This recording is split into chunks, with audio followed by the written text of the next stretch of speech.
সোমবার park circus কাণ্ডে কড়া বার্তা দেন মুখ্যমন্ত্রী শুভেন্দু অধিকারী। এমনকি পুলিশের গায়ে হাত লাগলে যে কোনোভাবেই তা বরদাস্ত করা হবে না তাও বুঝিয়ে দেন তিনি।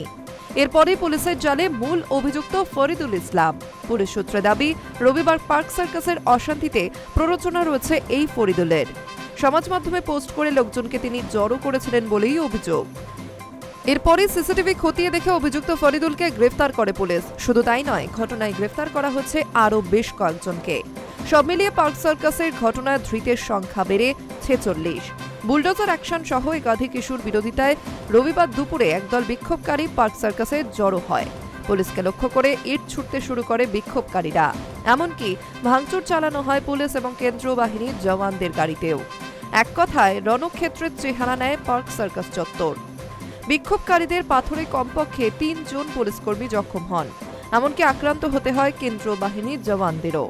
ঘটনার পরেই সোমবার কলকাতার ডিসি অফিসে আক্রান্ত আধিকারিকদের সঙ্গে দেখা করতে যান মুখ্যমন্ত্রী Suvendu Adhikari.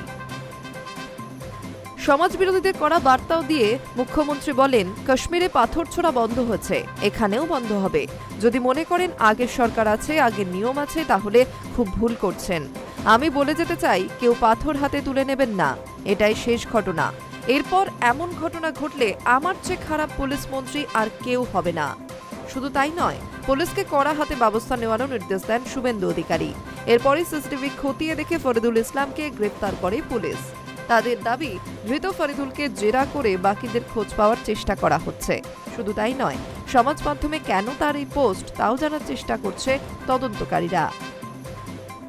High news network.